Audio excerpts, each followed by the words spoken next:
ድምጻችን የት መድረስ አለበት? ላሆር ድረስ። በ2015 ሶሊዶል የሚፈልግ የነበረው ወይም ፈልጎ የነበረው ቦርደር 2 የተሰኘው ፊልም እንዲሰራ ፍላጎት ነበር ወይም ተጣጥሮ ነበር። ግን በዛ ሰዓት ላይ ሶሊዶል ስታር ደግሞ አብቅቷል የሚባልበት ደረጃ ነበር። በዛ ሰዓት ላይ የሰራቸው ፊልሞች ምንም እንኳን አንድም ሂት አልነበራቸው ወይም ስኬታማ አልነበሩ። በዛ የተነሳም ማንኛውም ፕሮዲውሰር ገንዘብ አውጥቶ ከሱ ጋር ፊልም መስራት አልፈለገም ነበር። ይህን ነገር ሶሊዶል ራሱ በአንድ ኢንተርቪው ተናግሯል። ከዛ በኋላ ግን ጊዜ ተቀየረ። ገደር ቱር የሚያክል ብሎክበስተር የሆነ ፊልም ይዞ መምጣት ቻለ። ከዛ በኋላ ሶሊዶል በድጋሚ ቦታውን መስመሩን ወይም ትራኩን ማግኘት ቻለ። ይህ ገደር ቱ የተሰኘው ፊልም ስኬታማ ከሆነ በኋላ ቦርደር 2 የተሰኘው ፊልም ለመስራት ዝግጅት አንድ ብሎ ተጀመረ። ስለዚህ ለዛሬ የምናወራው ቦርደር ክፍል 2 አስፈላጊ ነበር ወይስ አልነበረም? ድንገት እንኳን አስፈላጊ ከተባለስ ደግሞ ለተመልካቹ ነው ወይስ ለፊልም ሜከሮቹ ለገበያ እንዳይሆን የሚለውን ነገር አንስተን አንዳንድ ነገር እናገራለን። ከዛ በተጨማሪም ፊልሙ እጅግ በጣም እየተጠበቀ ያለው እንደሚወጣ ተናግሯል። 2020 ጃንዋሪ 23 ለእይታ እንደሚበቃ ተናግሯል። እናም ቲዘራ አሁን በቅርቡ ለእይታ በቅታ ነበርና ስለሱ ብዙ ነገር እየተነሳ ነው ያለው። ስለዚህ ስለ ቲዘሩ ምን እየተባለ ነው ያለው ቢሎን ስለ ቦርደር 2 እንግዲህ የተለያዩ ነገሮችን እናወራለን። ይህ የቦርደር 2 ቲዘሩን ዘርዘር አድርገን የምናይበት ሪቪው ነው። እናንተ በየትኛውም በኩል ለመግባት ብትሞክሩ በሰማይ በምድር በውቅያኖስም ቢሆን ፊት ለፊታችሁ አንድ የህንድ ወታደር ቆሞ ታገኛላችሁ። በእውነተኛ ታሪክ ላይ መሰረት ያደረገው በፈረንጆቹ በ1997 ለእይታ የበቃው ቦርደር የመጀመሪያ ክፍሉ ቦክስ ኦፊስ ላይ እጅግ በጣም የሚገርም ገንዘብ ነበር የሰራው። እንዲያውም አፈነዳው ቦክስ ኦፊስ የተባለ ፊልም ነበር። ምክንያቱም በሰዓቱ ፊልም ሜከሩ ጄፒዲታ በፊልሙ ያሳየው የሀገር ፍቅርን እና የወታደሮችን የግል ህይወት በምንም መንገድ ምርጥ አድርጎ ሊያቀርበው ቻለ። ይህ ፊልም ተመልካቹን ውስጡን የነካ አጥንቱን የሰረሰረ ፊልም ሊሆን ይችላል ነበር። በዛ ላይ በጣም የሚያምረው የፊልሙ ዘፈን ሰንዴ ሲያት የተሰኘው በትክክልም ወታደርን ሆነ የዘማች ቤተሰቦችን ያስለቀሰ ሙዚቃ ነበር። ስለዚህ አሁን ከ28 ዓመት በኋላ የዛ ፊልም ክፍል ለይታ ሊበቃ ነው። ተኛው ቦርደር የተሰኘው ፊልም በ1971 የተደረገውን ህንድና ፓኪስታን ያደረጉትን ጦርነት ላይ መሰረት ያደረገ ሲሆን ታሪኩ ሙሉ ለሙሉ የሚያጠነጥነው ባትል ኦፍ ሉንጊዋላ የተባለው አካባቢ ላይ የነበረውን ከፍተኛ ጦርነት ነበር። በዚህ ፊልም ላይ ሶሊዶል ሜጀር ኩልዲፕን ሆኖ ነበር የተወነው። ያም ደግሞ ትክክለኛ ገጸ ባህሪ ነበር ወይም ትክክለኛ ታሪክ ነው። ግን አሁን በ2025 ለይታ የሚበቃው ቦርደር 2 ላይ ሶሊዶል የሚተውነው ሌፍተናንት ከርነል ፖቴሲንግ የሚባልን ካራክተር ነው የሚወጣው። ሁለቱም ገጸ ባህሪ ላይ ሰርዳር ሆኖ የሚጫወተው ግን ደግሞ በሁለቱም ላይ የሶሊዶል ሉክ ወይም መልኩ አንድ አይነት ነው። ግን ገጸ ባህሪ የተለያየ ሆኖ መልኩ አንድ አይነት ሆኗል። በእርግጥ የመጀመሪያ ክፍል ላይ ሶሊዶል የነበረውን አይነት ጦርነቱ ላይ የመሪ ድርሻ በሁለተኛው ክፍል ላይም እንደዛ እንደሚኖረው እያሳዩን ያሉት። ስለዚህ በዛም የተነሳ ይመስላል ሰርዳር አድርገው አቅርበውታል በድጋሚ። ይህ እንግዲህ ፊልሙ ላይ እየተነሳ ያለ አንድ ነገር ነው። እሱ ምንድነው? አንድ ሰው በአንድ አይነት መልክና ወይም በአንድ አይነት ገጸ ባህሪ ግን የተለያየ ካራክተሮችን ወክሎ ሊጫወት ነው ማለት ነው በሁለት ፊልም ላይ። የመጀመሪያው ክፍል ላይ ሜጀር ኩልዲፕ ሲንግ ሆኖ ነበር የተጫወተው የተሆነው፣ እዛ ላይም ሰርዳር ሆኖ ነበረ። አሁን ደግሞ ሌፍተናንት ከርነል ፖቴሲንግ ሆኖ እየተጫወተም ደግሞ ሰርዳር አድርገው ስላመጡት ሜጀር ኩልዲፕን የሚመስል ነገር ይዟል። እንግዲህ በእርግጥ ይህ ነገር እንደዚህ ነው ብሎ እንደመረጃ ያንሱት እንጂ ብዙ ለውጥ ይፈጥራል የሚባል ነገር አይመስለኝም። ነው ወይስ ለውጥ ይፈጥራል ይህ ነገር? ሁለተኛው ደግሞ እየተነሳ ያለው ነገር ምንድነው? በዚህ ቦርደር 2 የተሰኘው ፊልም ላይ ሶሊዶል የሚጫወተው ሌፍተናንት ከርነል ፖቴሲንግ የሚባለው ካራክተር ይህ ገጸ ባህሪ ፊክሽን አለው። ምክንያቱም በ1971 የነበረ ጦርነት ላይ ወይም ህንድና ፓኪስታን ያደረጉት ጦርነት ላይ ከርነል ፖቴሲንግ የሚባል ምንም አይነት ገጸ ባህሪ ወይም ሰው እንዳልነበረ በትክክለኛው አንዳንድ መረጃ ይወጣል ያለው። በእርግጥ ግን ብርጋዴር ሃርዴቭ ሲንግ ካሬል የሚባል ሌላ ሰው ነበረ። ያም ደግሞ በጣም የታወቀ የጦር መኮንን ነበር። ሌላኛው ደግሞ ሱቤዳር ፖቴሲንግ የሚባልም ነበር። ግን የሶሊዶል ካራክተሩ ሌፍተናንት ከርነል ፖቴሲንግ የሚባል ስለሆነ ይህ ደግሞ የትም ቦታ ላይ እንደሌለ እየተነገረ ነው ያለው። ይህም እንግዲህ ፊክሽን እንደሆነ እየነገሩ ከሆነ እንጂ ሌላ ምንም ለውጥ ያመጣል ብዬ አላስብም። ግን ቨሩን ደቨን የሚጫወተው ካራክተር ሜጀር ሆሻር ሲንግ የሚባል ትክክለኛ ወታደርን ካራክተር ነው የሚተውነው። እሱም ደግሞ በጀግንነቱ ሜዳ ላይ የተሸለመ ነው። ድልጂት ዶሳንችም የሚጫወተው ካራክተር ትክክለኛ ሲሆን ኒርመልጂት ሲንግ ሻኮኒ የሚባል ካራክተር ነው የሚጫወተው ወይም ቦታውን የያዘው። ይህም ኦፊሰር ሜዳ ላይ የተሸለመ ነበር በጀግንነቱ። አሃን ሸቲ ደግሞ የሚጫወተው ኮማንደር ጆሴፍ ፒልሰን ሆኖ የሚጫወት ሲሆን ይህም በጀግንነቱ ሜዳ ላይ የተሸለመ ነው በጦርነት ላይ። የነዚህ ገጸ ባህሪ እንግዲህ መነገሩ ወይም መወራቱ ዋናው ነገር ምንድነው? የቨሩን ደቨን ካራክተር በጣም መሳጭና እንዲሁም በትሪሊየን በአስጨናቂ ነገሮች የተሞላ ካራክተር ሊሆን ይችላል ተብሎ ይገመታል። ግን የሚገርመው ነገር የመጀመሪያው ክፍል ላይ ወይም ቦርደር 1997 ላይ እነ አክሼ ከናም ሱኒል ሴቲም የተለያዩ ኢሞሽን የነበራቸው ወታደሮች እንዳለ በመጨረሻ እንዲሞቱ አድርገው ነው የጻፏቸው። ግን ስለ ሁለተኛው ክፍል ወይም ስለ ቦርደር 2 ካወራን ቨሩን ደቨንም ሆነ ድልጂት ዶሳንች የሚሸፍነው ገጸ ባህሪ አሃን ሸቲ የሚጫወተው ገጸ ባህሪ ጭምር የ1971 ጦርነት ካለቀ በኋላም ለረጅም ዓመት በህይወት የነበሩ ሰዎች ነበሩ። ስለዚህ አሁን ክፍል 2 ላይ ፊክሽን ነገር እንጨምራለን ብለው ካሉ ምናልባት እነዚህንም ሊገሏቸው ይችላሉ ማለት ነው። ሼክ ሊሆኑ ይችላሉ።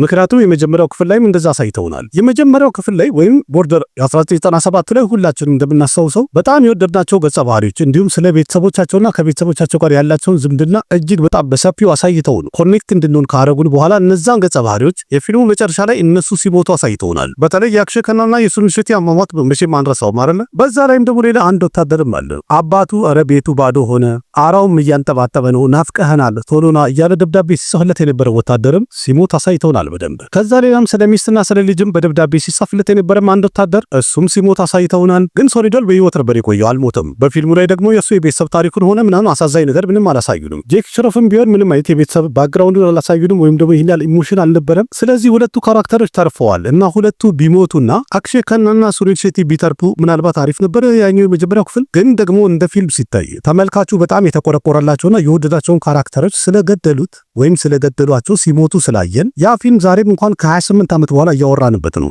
ወይም ደግሞ ከአይምሯችን እንዲወጣ አላደረገውም። ያ ምን አድርጎታል? ኢሞሽናል ኢንዲንግ ወይም አጨራረሱ ክላይማክሱ በጣም ኢሞሽን ስለነበረው ምን አደረገን? ከረጅም ዓመት በኋላም እንኳን ስለ ጦርነት ፊልም ሲነሳ ቀድሞ ቦርደር የሚለው ፊልም አይምሯችን ላይ እንዲመጣ አድርጎናል። ምናልባትም ለዛ ይሆናል። በእርግጥ እንደ ፊልም፣ እንደ ቢዝነስ፣ እንደ ታሪክ ሲታይ ትክክል ነው። ተመልካቹን ኮኔክት ማድረግ ስለፈለጉ እንደዛ አድርጎት ይሆናል። ግን ከጀርባ አንድ ኔጌቲቭ ነገር ያለው ወይም መጥፎ ነገር ምንድነው? ህይወቱን የሚሰዋ ወታደር ከኋላ ቤተሰቦቹ በአጠቃላይ ያለ ድጋፍ በትኖ ጥሎ ነው የሚሰዋው ለሀገሩ ብሎ ማለት ነው። ይህን ነገር እንግዲህ እዚህ ጋር አንስቼ ማውራው ምንድነው እነዚህ ሁለቱ ገጸ ባህሪዎች እንግዲህ አሁን የተናገርኩት የበሩን ደወንም ሆነ የአሃን ሼቲ እንዲሁም ሶስተኛ የድርጅት ዶሳንችም ጭምር በህይወት የነበሩ ሰዎች ነበሩና መጨረሻ ላይ እነሱን ሲሞቱ እንዳያሳዩን። ምክንያቱም አሁንም እዚህ ጋር የቤተሰብና የፍቅር ነገር እንደሚያሳዩን እርግጠኛ ነኝ። እቺ ቲዘራ ላይ በደንብ አሳይተዋል። ምክንያቱም የመጀመሪያው ክፍል ላይ ደግሞ የነበሩት ያው ኢንስፓየር ሆኖ የተሰሩ ካራክተሮች እንጂ በትክክለኛ አካልን ወክሎ ነው የተጫወቱት አልተባለም። ስለዚህ ትክክለኛ ስላልሆኑ ያኛው አስኪዶ ሊሆን ይችላል። አሁን ደግሞ ይኸው እንደምታዩት ገና ፊልሙ ከመውጣቱ በፊት ስለ ማንነታቸው እየተጎረጎረ ነው ያለው እና እነዚህ ሰዎች በጦርነቱ እንዳልሞቱ አሁን ኦዲየንሱ እያወቀ ነው ያለው። የተለያዩ ክሪቲክሶች እየተናገሩ ነው ያሉት። ይኸው ለእኔም ለእናንተ እየነገርኳችሁ ነው ያሉት። ስለዚህ ፊልሙ ላይ እነዚህ ካራክተሮች ሲሞቱ ብናይ እንዴ አልሞቱም አይደል እንዴ አልሞቱም ብሎ የለ እንዴ ቃሲም አሳይቶን የለ እና እንዴት ሲሞቱ ያሳዩናል ልትሉ ትችላላችሁ። እኔም ውስጥ የሚፈጠርብኝ ጥያቄ ስለሆነ ለምን ብቻዬን ወዛገባለሁ ልንገራችሁ ብዬ ነው። ከዛ ሌላ ቦርደር 2 የተሰኘው ፊልም ላይ ድጋሚ ለምንድን ነው 1971 ጦርነት ያነሱት? ምክንያቱም ክፍል 1 ላይ ስለዛው ጦርነት ነበር የተነሳው። በእርግጥ በሌላ ሳይድ የተደረገ ሌላ አይነት ጦርነትን ሊያሳዩን ይችላሉ። ይሄ ትክክል ነው፣ ያስኬዳል። ምክንያቱም በየቦታው ስለነበረ በዛ ሰዓት። ግን ብዙዎቹ እንደሚሉትና እኔም የተስማማኝ ነገር ምንድነው ሁለተኛው ክፍል ሲሰራ ምን አለ ጊዜውን ከዛ ሌላ ቢያደርጉት ወይም 1971 ላይ ቤዝ ባያደርግ በሌላ ዓመተ ምህረት የተደረገ ጦርነት ላይ ቢያደርጉት አሪፍ ነበር የሚል ሐሳብ አንስተዋል። እንደ ሐሳብ ትክክል ያስኬዳል። በእርግጥ ከዛ በኋላ ትልቅ ጦርነት የሚባለው የካርጊል ጦርነት ነበረ። በሱ ላይ ደግሞ በጣም በአስገራሚ ሁኔታ ወደ 26 ፊልሞች ተሰርተዋል። ጎግልስ አረግ ያየሁት። ስለዚህ ለዚያ ይሆናል 1971 በድጋሚ ያመጡት። ግን የፈለገ ቢሆን የመጀመሪያ ክፍሉ በጣም ልዩ ያደረገው ሙዚቃው ነበረ። ሂንዱስታን ሜሪጃን የሚለው ሙዚቃ እርግጠኛ ነኝ ብዙዎቻችሁ ታውቁት ይሆናል ወይም ሰምታችሁት ይሆናል። እኔ እንኳን ካሴቱም ነበረኝ በዛ ሰዓት ላይ ሲዲውም ነበረኝ እና ሙሉ አልበሙን በደንብ አጣጥሜ ሰምቼዋለሁ። እንደገና ፊልሙ ላይም በጣም ተመስጬ ያየሁትና ኢሞሽናል ሆኜ በስሜት የጨረስኩት ፊልም ስለነበረ እያንዳንዱ ሙዚቃ ዛሬም ድረስ በደንብ አስታውሰዋለሁ። ስለዚህ አሁን ሂንዱስታን ሜሪጃን የሚለው ቲዘሩ ላይ ስላሳዩን እንደሚኖር በደንብ አረጋግጠውልናል ወይም እርግጠኛ ሆነናል። ግን ዋና ተመልካቹ በጣም እየጠበቀ ያለውና ቀድሞ ዋናውን ሲያደረጉት ደግሞ ሰንዴሴ አትሄ የምትለዋ ሙዚቃ እጅግ በጣም አስፈላጊና ወሳኝ ናት። ግን ለምን ቲዘሩ ላይ አላሳዩ የሚለው እንኳን ትንሽ ከበድ ቢልም ምናልባት ለትሬለሩ ብለው አቆይተውት ሊሆን ይችላሉ። ከዛ ሌላ እዚህ ፊልም ላይ አንድ በጣም የሚያምር ሙዚቃ አለ። እኔ እንጃ በጣም ሙዚቃ የሚወድ ሰውና ከልቡ ያዳመጠ ሰው በጣም ይወደዋል ይመቸዋል ብዬ የምለው ቶቸሉ የምትል ሱኒል ሼቲ የሚጫወታት ሙዚቃ አለች እና አስቡትማ ማለት አንድ ወታደር የሚያፈቅራትን ልጅ አግብቶ ልክ ጫጉላውን ለማሳለፍ ወይም የጫጉላ ውሽቱን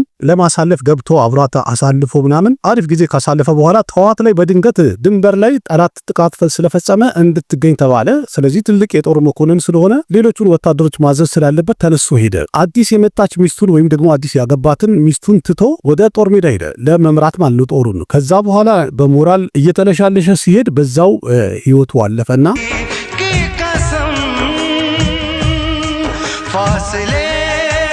እቺኛ ሙዚቃ በቃ ልክ እሱ ከሞተ በኋላ ወይም ሞቱን ካየን በኋላ ሙዚቃውን መለፍን ስንሰማው እጅግ በጣም ይሰረስራል። ብቻ እኔ በጣም ነው የምወደው። ስቲል አሁን ድረስ በጣም ሰማዋለሁና በጣም ለየት ያለ ነበር። ብቻ ሙዚቃዎቹ አንደኛ ነበሩ ሁሉም ማለት ነው። ኢቭን የጦር ፊልም ላይ ሙዚቃ ምንም ቦታ የለውም አይደለ? ግን ቦታ እንዲኖረንና ኑዱ ፊልሙን በህይወት እንድናቆየው ወይም በህይወት እንዲቆይ ውስጣችን ኢሞሽኑ እንዳይሞት ያደረገው ለብዙሃኑ ማለት ነው ሙዚቃው ነው።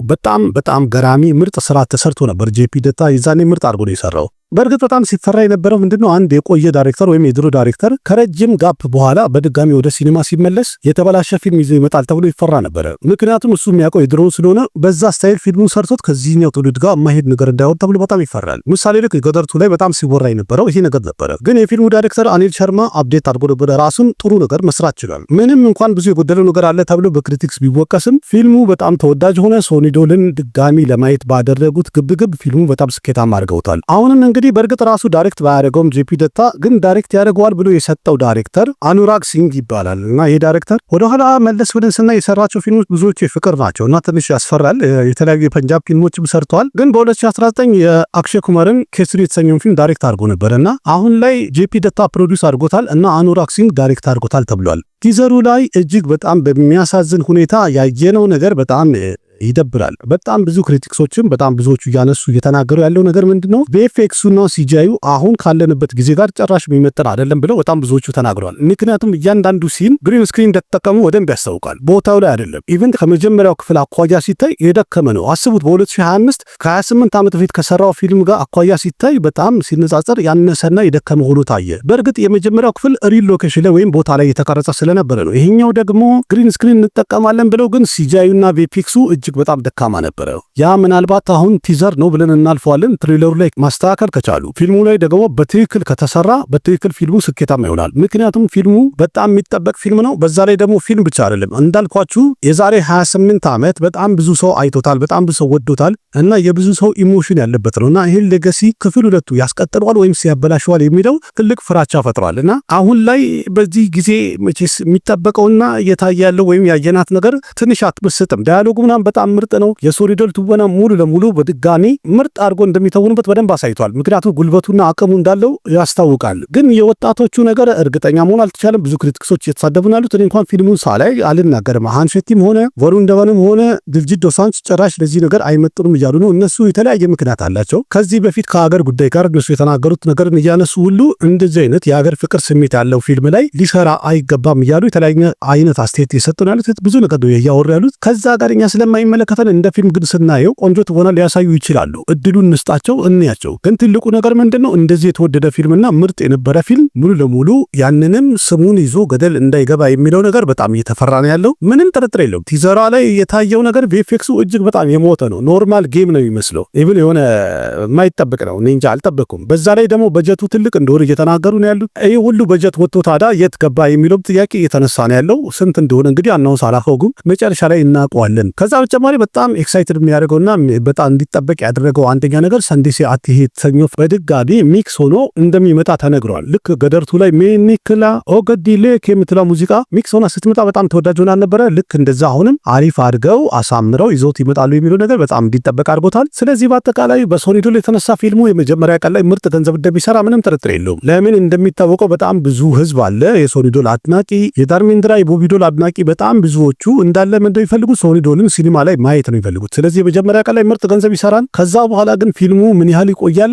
ምን ያህል ተወዳጅ ይሆናል የሚለውን የሚወስነው አንደኛ የፊልሙ ታሪክ ነው፣ ሁለተኛ ፕሬዘንቴሽኑ ነው። ሁሉም ነገር ቅንጅቱ ምርጥ ከሆነና አሪፍ አድርገው ፕሬዘንት ካደረጉት ይሄ ፊልም በድጋሚ ሰቃይ ሊሆን ይችላል የሚለው በቃ የተረጋገጠ ነው። 1000 2000 ምናምን የሚለውን ነገር እንኳን ብንረሳ መጀመሪያ ፊልሙ ወደፊት ይሂድ። እስቲ ትንሽ ትሬለሩን እና ከዛ ሰው የሚለውን ነገር እንስማና ይሄን ያላስገባል ይሄን ያላስገባል የሚለውን እንገምታለን። በእርግጥ አሁን እዚህ ጋር እንኳን ትልቁ ምሳሌ የሚሆነን ስለ ዱሬንደር ፊልም ቲዘሩ ከመውጣቱ በፊት አሁን ስለ ገደርቱ እያወራን ያለ ነው። አይሚን ስለ ቦርደርቱ እያወራን አይደል ያለ ነው። ግን ዱሬንደር የሚለው ፊልም ቲዘሯ ለእይታ ከመብቃቱ በፊት ዱሬንደር የሚባል ፊልም እንደሚሰራ ፍሬንች ትንሽ ብቻ ነው የተወራ የነበረው። ረንቪር ሲንግ በቀጣይ ዱሬንደር ፊልም ይሰራል ተባለ።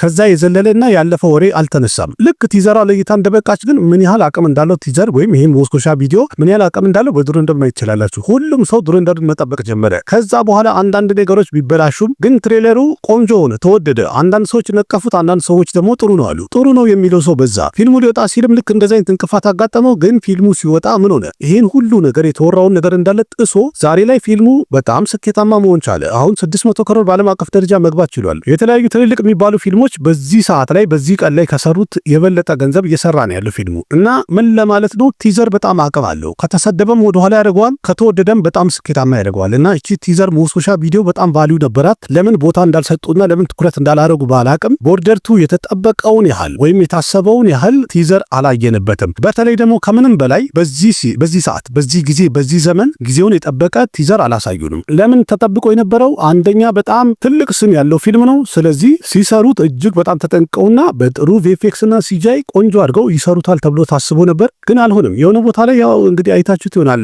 ፈንጃ ፈንድቶ ምናምን ከኋላ ታንኩ ምናምን ነገር ሲታይ ጌም ነው የሚመስለው። አጠገቡ ጥይት ውጭ እያለ ሶኒዶል አቀርቅረው የሚሮጥበት ፓርት በተለይ መጨረሻ ላይ ያለው እኔ እንጃ አልተመቸኝም፣ ደስ አላለኝም። ግን ዳያሎጉ በደንብ ህንዳውያንን የሚቀሰቅስ ነው ማለት ድምጻችን የት ድረስ መሰማት አለበት ሲል ወታደሩ እንዳለ ላሆር ድረስ ብሎ ሲል የፓኪስታን ዋና ከተማ ድረስ ድምጻችን ይሰማል እናነገዋለን ብሎ ሲል እርግጠኛ ነኝ ሲኒማ ቤት ውስጥ ሁሉም ህንዳዊ በደንብ ልቡን የሚያሞቅና የሆነ ስሜት የሚቀሰቅስ ነገር እንደሚሆን ምንም ጥርጥር የለው። ግን ደግሞ ምን ያህል ይሰራል የሚለው ታሪኩ በጣም ወሳኝነት አለው። በሶኒዶል ትወና ምንም ጥርጥር የለንም።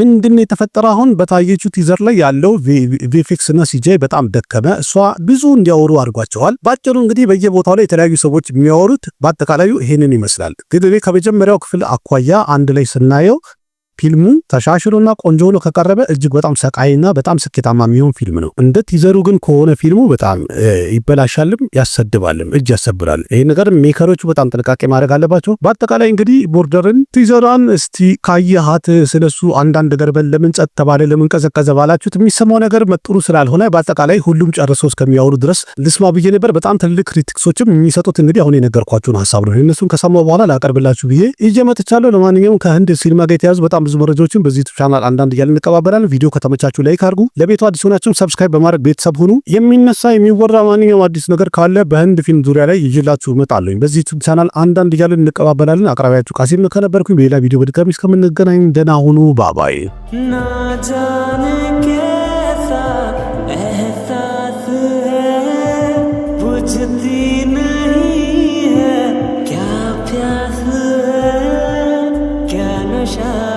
प्यार का मुझ पे सनम छाने लगा। कोई न जाने क्यों चैन होता है, क्या करूँ हाय कुछ कुछ होता है, क्या करूँ हाय कुछ कुछ होता है।